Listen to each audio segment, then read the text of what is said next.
Қазақстанда өндіріс секторын дамытудың 6-шы бөлімі. Бұл жерде біз жеке-жеке біздің шикізаттардан қандай құны бар зат өңдеп, қандай құны бар заттар өндіруге болады, соларды қарастырамыз.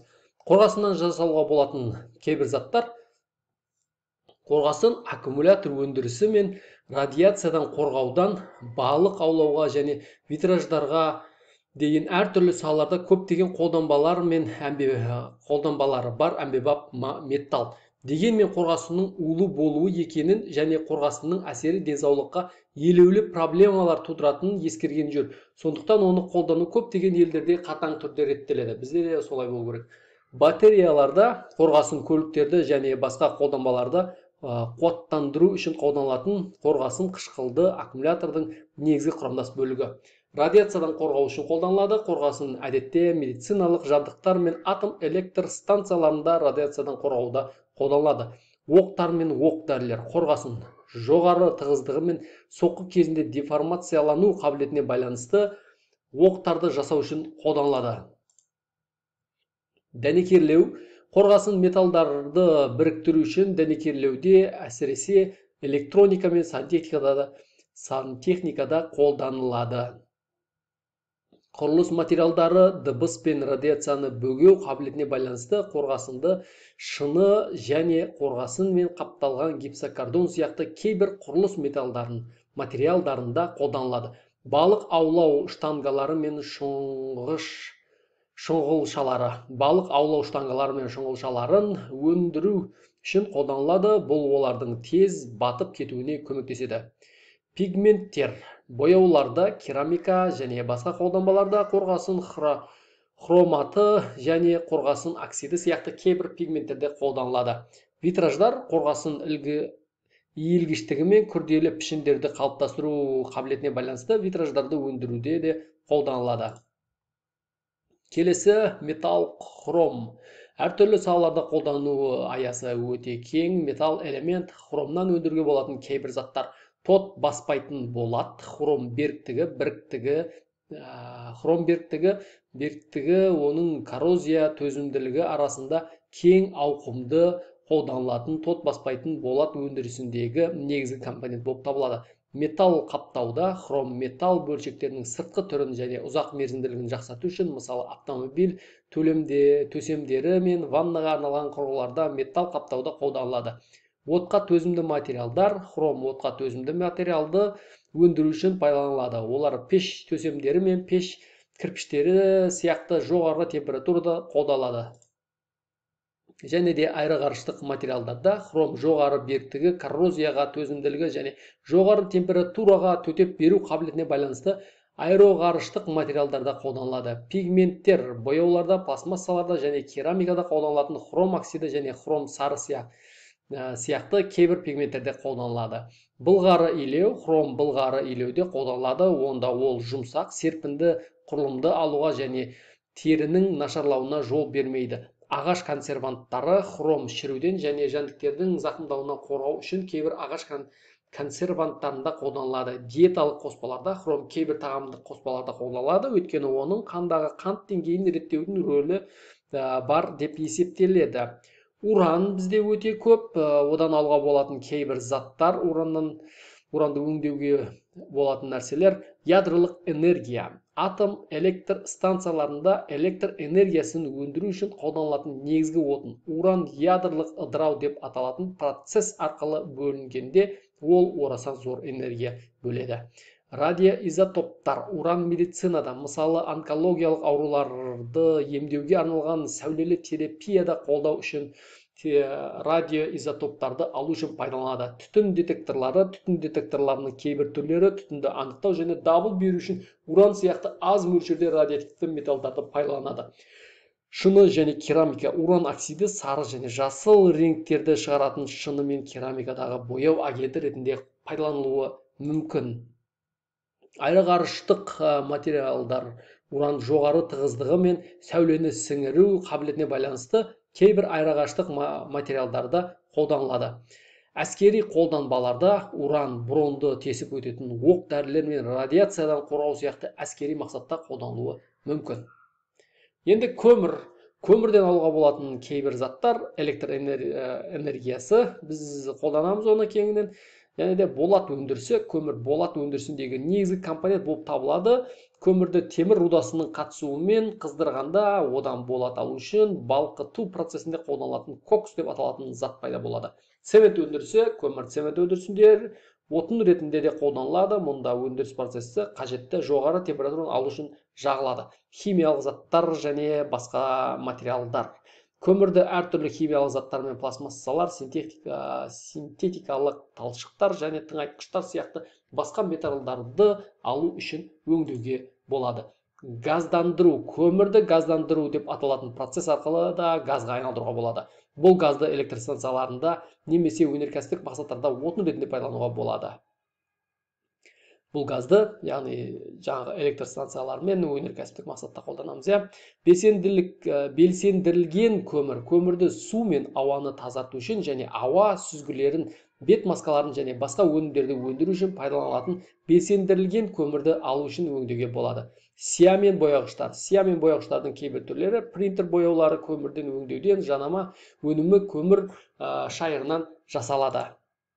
Енді алтыннан жасалатын заттар. Аэроғарыш және авиацияда алтын күн радиациясы мен жылудан қорғауға көмектесетін жоғарғы шағылысу қабілетіне ие. Электроника. Электр тогын тамаша өткізеді және әртүрлі электроника, соның ішінде компьютерлерде, ұялы телефондарда және теледидарда қолданылады. Рацияларда да қолданылады. Ол жиі қосқыштарды, ажыратқыштарды және басқа компоненттерді жасау үшін қолданылады. Медицина. Кейбір медициналық емдеуде, мысалы ревматоидный артрит пен қатерлі ісіктің кейбір түрлеріне емдеуде қолданылады. Зергерлік бұйымдар, алтын сақиналар, алқалар, білезіктер және басқа да бөлшектерді жасайды. Марапаттар мен кубоктар. Алтын олимпиада медалдар мен басқа спорттық кубоктар сияқты марапаттар мен кубоктарды жасауда пайдаланады. Күміс. Бұл зергерлік бұйымдар, күміспен жиі сақиналар, алқалар, білезіктер және басқа зергерлік бұйымдар жасайды. Ыдыс аяқ, ыдыстар, шай жиынтықтары және басқа ыдыс аяқтар жасалады. Ол жиі ресми жағдайларда қолданылады. Электроника, күміс электр тоғын жақсы өткізеді және әртүрлі электроникада, мысалы ұялы телефон, компьютер және теледидарда қолданылады. Жиі контактілерді, қосқыштарды және басқа компоненттерді жасау үшін де қолданылады. Медицинада күміс кейбір медициналық емдеуде, мысалы жараны таңғышта және бактерияға қарсы агент ретінде қолданылады. Фотосуретте күміс кейбір фотопленкалар мен қағаздарда қолданылады. Онда ол кескіндерді түсіру және дамыту үшін қолданылады. Айнада күміс айна жасау үшін қолданылады, себебі оның шағылысу жоғары. Ол көбінесе телескоптарда, микроскоптарда және басқа оптикалық аспаптарда қолданылады. Яғни елімізде осы оптикалық аспаптарды өндіру зауыттарын ашып, осы саланы дамытуға мүмкіндігіміз бар, қарап тұрсаңыздар. Күн панельдері күн батареяларының кейбір түрлерінде қолданылады. Ол күн батареяларынан электр энергиясын өткізу үшін қолданылады. Бізде титан да өте көп, титанға өте бай мемлекетпіз. Тамаша коррозияға төзімділігі бар күшті және жеңіл металл бұл. Әртүрлі салаларда құнды. Титаннан өндіруге болатын кейбір заттар. Аэроғарыш және авиация, күш салмақ қатынасы, коррозия және жоғары температураға төзімді. Ол көбінесе ұшақ конструкцияларында, қозғалтқыш бөлшектерінде және шассилерде қолданылады. Медициналық импланттар. Титан биоүйлесімді және төмен уақыттылыққа ие. Бұл оны буындарды ауыстыру, тіс импланты және жұлын біріктіру сияқты медициналық импланттар үшін тамаша материал етеді. Спорттық құрал жабдықтар, титан гольф клубтар, теннис ракеткалары және велосипед рамалары сияқты спорттық жабдықтарды өндіруде қолданылады. Ол спортшыларды жеңіл және күшті жабдықтармен қамтамасыз етеді. Яғни қымбат, жоғары сапалы велосипедтерді өндіруімізге мүмкіндігіміз бар. Темірден бөлек титанмен де істеуге болады. Зергерлік бұйымдар, титан жеңіл, жаңағы велосипедтер көліктің бағаларымен бірдей болады. Зергерлік бұйымдар жасауға титан жеңіл және гипоаллергенді зергерлік бұйымдар жасау үшін зергерлік өнеркәсібінде қолданылады. Автокөліктерге беріктігіне байланысты клапандар, шатундар және суспензия серпелер сияқты автомобиль компоненттерін өндіруде қолданылады. Мұнай және газ өнеркәсібі титан коррозияға төзімділігімен жоғары температураға төтеп беру қабілетіне байланысты мұнай және газ өнеркәсібінде клапандарды, жылу алмастырғыштарды және басқа жабдықтарды жасау үшін қолданылады. Архитектура титан кейбір заманауи сәулет конструкцияларында жеңіл және берік құрылымдарын жасау үшін қолданылады. Мысалы, Пекин ұлттық стадионының шатыры осындай титаннан жасалған. Теңіз өнеркәсібінде тұзды судың коррозиясына төзімділігіне байланысты теңіз қолданбаларында қолданылады. Ол көбінесе бұрандаларда, корпустарда және басқа компоненттерде қолданылады. Тұрмыстық электроника, титан ноутбуктар, смартфондар және сағаттар сияқты жоғары сапалы тұтынушылық электроника қолданылады.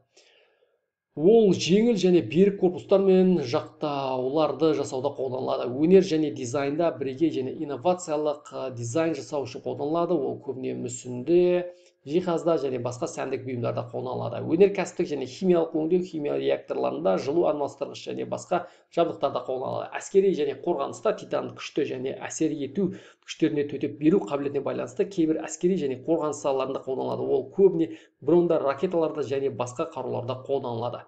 Музыкалық аспаптар, кейбір музыкалық аспаптар өндіруде қолданылуы, мысалы гитара ішектері мен барабан снарядтары, ол бірегей дыбыс пен төзімділікті қамтамасыз етеді. Келесі мырыш. Әр түрлі салаларда қолдану аясы кең, әмбебап металл. Мырыштан алуға болатын кейбір заттар. Мырышталған болат, мырыш әдетте мырыштау деп аталатын процесте болатты жабу үшін қолданылады. Бұл процесс коррозия мен тоттың алдын алуға көмектесетін қорғаныс қабатын жасайды. Бұл оны құрылыс және автомобиль өнеркәсібінде құнды етеді.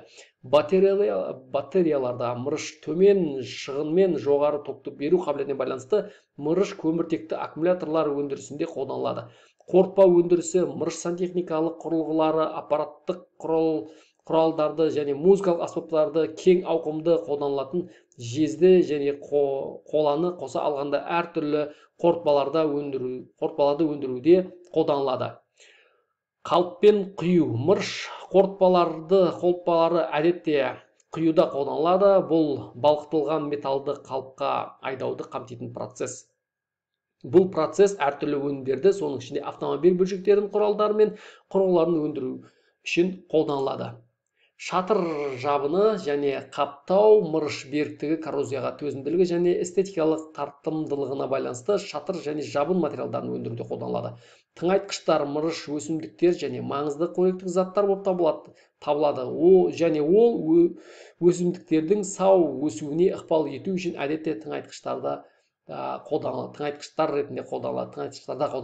Фармацевтикалық препараттарда мырыш вирусқа қарсы және бактерия қарсы қасиеттеріне байланысты кейбір фармацевтикалық препараттарда қолданылады. Ол сондай-ақ кейбір диеталық қоспаларда қолданылады. Бояулар мен пигменттер мырыш оксиді ультракүлгін сәулені шалыстыру және көгеру мен көгеруге қарсы тұру қабілетіне байланысты бояулар мен пигменттердің жалпы ингредиенті болып табылады. Осымен толық аяқталды өнеркәсіп саласын дамытудағы құрастырылған презентация, слайдтар. Қарап тұрсаңыздар 81 слайд екен. Міне алан қалаумен жасалды. Сіздер қолдап осыны таратыңыздар, пікірлеріңізді білдіріңіздер.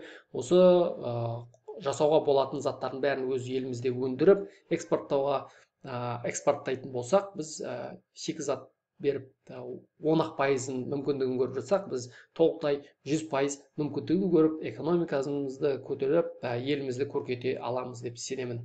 Және еліміз, Құдай қаласа, әлемнің ең бай, ең дамыған 10 мемлекет қатарына кірудегі осы бастамалар болып табылады.